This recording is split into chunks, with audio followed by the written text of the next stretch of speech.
Polling has shown that a strong majority of Americans don't want their taxpayer dollars funding abortion overseas.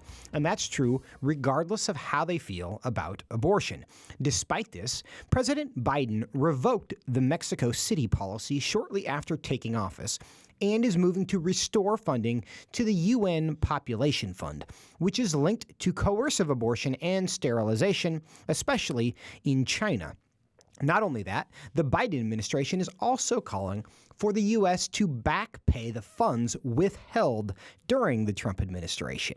In response to the president's actions, U.S. Representative Chip Roy from Texas introduced the No Taxpayer Funding for the United Nations Population Fund Act last Tuesday, and he was joined by more than 40 of his colleagues. In doing so, with me now to talk about this legislation is Arielle Del Turco, Assistant Director of the Center for Religious Liberty at Family Research Council. Arielle co-authored an article on this issue that was published yesterday in The Federalist. Arielle, welcome to the program. Thanks for joining. Nice to be with you, Joseph. Now, for those who do not know, tell us what the UN Population Fund is and why America funding it is controversial. Yeah, so the United Nations Population Fund, it's basically a large international organization dedicated to promoting family planning around the globe.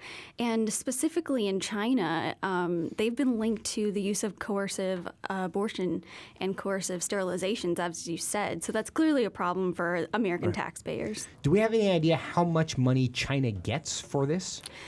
They get quite a lot from the United Nations Population Fund, specifically that goes to reproductive issues. I think it's around $600,000, so it's a lot of money. Okay.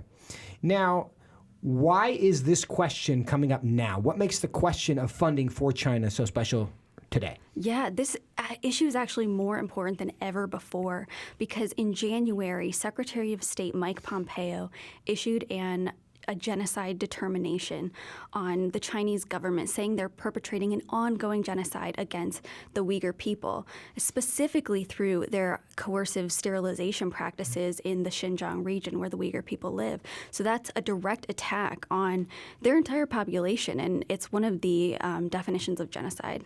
Now, that genocide determination was made by Secretary Pompeo, I believe, in the last day of the Trump administration. Is that right? Yes.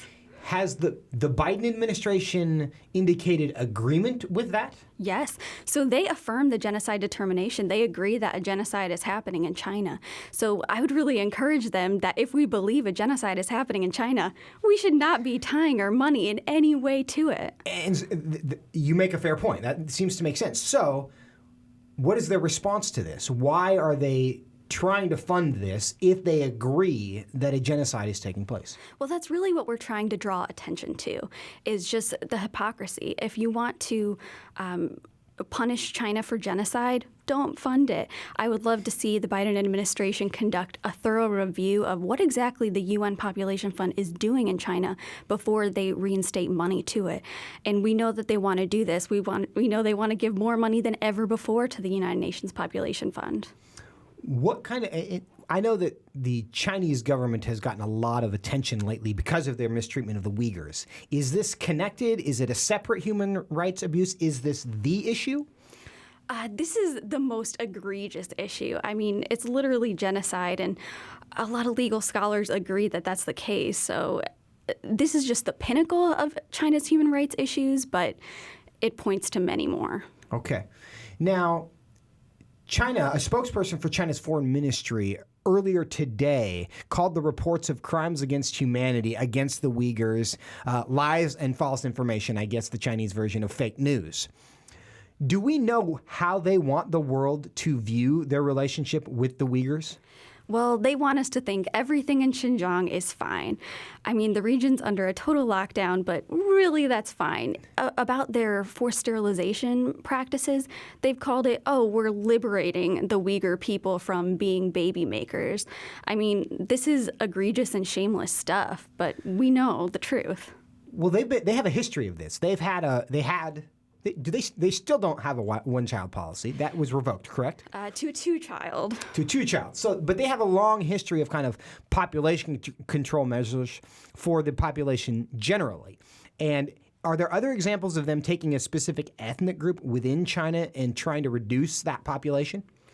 This is going to be the foremost example of it. But as you said, they've learned from doing this for decades, from oppressing all of their people for decades, exactly how to do this. And they're very effective and brutal in their measures.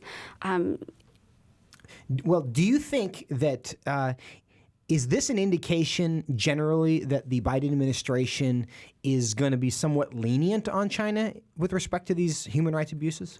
Well, I hope not. It's really just been around 100 days for the Biden administration, which feels like a long time.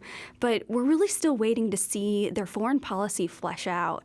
And they've made some good statements. The new Secretary of State Blinken has made some good statements regarding China and human rights. But really, we need to hold them to it. Domestically, there's been a lot of chatter about defunding Planned Parenthood. That's that's a hot topic here. We've been debating that for decades, generations probably even at this point.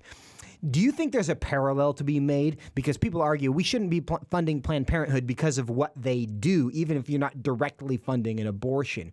Do you think there's a parallel there to China and the idea that we shouldn't be giving them any money because of what they do with it? Yeah, well, the thing is that money is fungible. So if we're giving money to Planned Parenthood and say it's not going to abortion, it still allows other money to be used to abortion. And it's the same thing here. We can say we're giving money to the United Nations Population Fund, which has programs in China, but they're not funding abortions. But when the UNFPA funds programs in China, it allows the Chinese government to direct their funds to fund really oppressive and coercive abortions and sterilizations.